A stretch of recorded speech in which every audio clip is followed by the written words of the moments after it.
MrBeast gave me a fake job, flew me out there to work. I worked my butt off, took all my ideas, sent me home and told me there wasn't a job available, and then proceeded to not only do that, but then to take my ideas still and then make a video. Another day, another dollar. MrBeast's getting exposed yet again by another employee, and it's time for me, a shitty, shameless commentary channel, to milk him for money to pay my rent. The plot twist in this one is crazy, so stay tuned till the end because I promise it won't disappoint.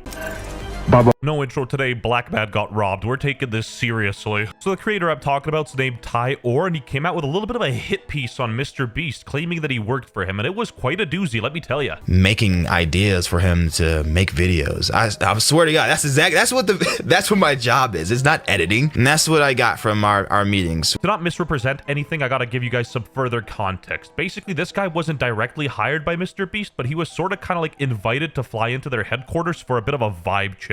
Working at MrBeast, we are collaborative first, and I was forward your submission. Don't know how you got it, but let's keep going. If you're interested, I would love to chat about your potential full-time or contract role work on MrBeast's creative team. You know, they're going back and forth. They're jiggling at his balls. He's going to be meeting the team, checking out the studios, yada yada. They're going to be paying for his flights, his hotel, his Popeyes, I don't know. For legal reasons, that's a joke. I'm not going to show you guys all the texts and back and forths they went to because honestly, it's not really that important and you can check out the full video yourself. But here's the part where we get Carolina Reaper spicy because before they flew this guy out, they had him like fill out this form to pick between two videos and write out prompts for them. The world's most dangerous trap room. 24 hours to spend $1 billion. The world's most dangerous trap rooms. So we're taking a look right here. I have the prompt and it says the world's most dangerous trap room. And in my intro, I have PT hallway, I have the elevator, floating obstacle course. Instead of using floating blocks, which is impossible, we will use floating rack hoisted by 4 cranes.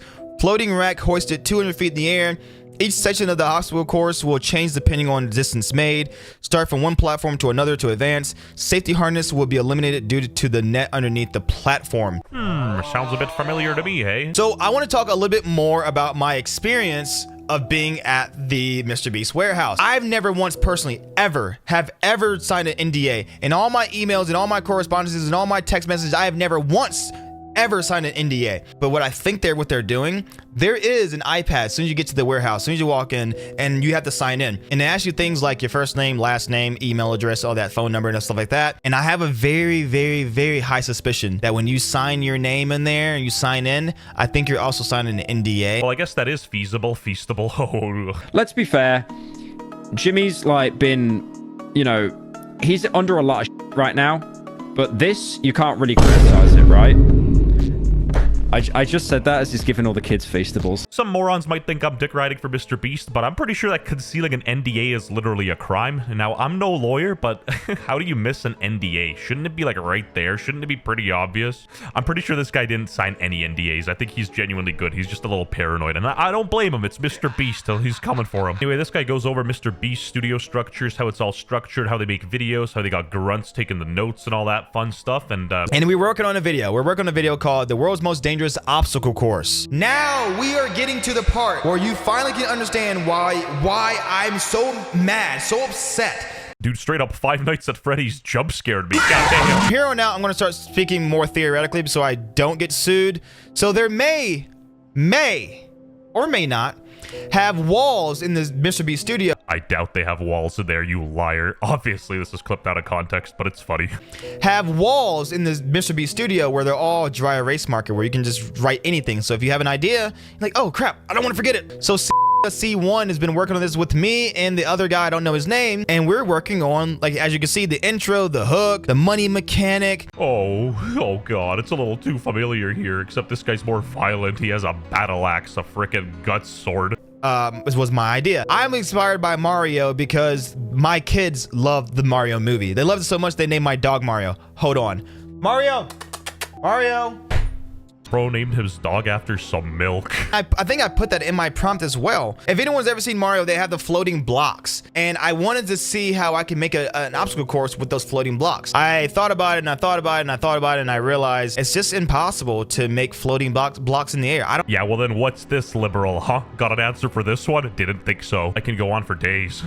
This is a picture that I drew for this pitch for this idea. I've pitched my idea. They love it. They've set a date. They set a location, and now they have a new renewed budget for this video. 1.7 million. 1.7 million? 1.7 million. Remember Sammy Jenkins. Do not forget this number. So after all that, I'm feeling great. I got a verbal confirmation that I was good to go. Everything was perfect. I can talk about everything was literally perfect until I got home. And that's when everything started to happen. Unfortunately, we have decided not to move forward with your candidacy at this time. We really appreciate you coming out and vibing with us. We would consider you for a role like this in the future, but timing isn't quite right. Bro failed the vibe check. That is actually tragic. Maybe that's true. But then I started to think about it a little bit more. And I didn't want to let it bother me. So I said, hey, Dylan, that's a bummer to hear, but I appreciate the opportunity. Maybe another time, like you said. Candidly, may I ask if I presented myself poorly or rubbed the crew wrongly in any way? Talking about here because I know I did. Just like your first high school relationship, a man needs his closure, and they're hitting them with stuff like, it wasn't you, it's me. Did not rub anyone the wrong way or present yourself poorly. We're going through some reorganization with the team and are limited on roles we have open for teams. Sorry, we have no space to hire anybody. It's currently filled up by Chris Tyson and his entourage of minors. But I didn't say anything. I didn't say anything at all. Not a single word until I saw this on Twitter. Just uploaded the most insane video we've ever done. Go watch. Bear in mind, he didn't get paid for anything, and this is such a punch to the face for him, I imagine. Now, I'm not saying MrBeast knew. I don't know that for a fact, but this gotta hurt regardless. Take a look at this picture. Take a good, hard look at this picture. Does that remind you of anything you've seen so far? Does it remind you of anything you've seen remotely close to it? Or does it look like the exact same thing that I drew? The exact same thing that I pitched? Everything. Insert the Office meme here. They're the same photo. Like what? His employees not only took the time to exploit me, to have me work for them under the false pretenses of a job that wasn't, that they weren't available or able to give at the time. This scenario would be nowhere near as bad if MrBeast didn't use any of his ideas, but the issue is he sort of did. He sort of misled him into thinking he was getting a job and he didn't get it. And then he makes a wild claim, which if true is extremely disgusting for MrBeast, because apparently MrBeast would do this and cycle a lot of people. Many people go in and out, in and out. On my second day, there was like a different group that I saw the day before, and then they were on their last day, and then on my last day, there was a group of people that was their first day. You're trying to tell me you didn't have any positions? You didn't have any positions at all? Imagine a hypothetical where every single person cycling through these rooms and studios is actually there under the same pretenses that he was. They're like offered a job, but nobody actually gets a job. They're paid in flights, hotels, false promises, and tears. And you know what? I was on this guy's side. He had the music playing. I was into it. And then he fumbled everything, because you either die a hero or live long enough to see yourself become a villain. So please support your boy. And let's just hope I don't have to do a part 2. I am, though.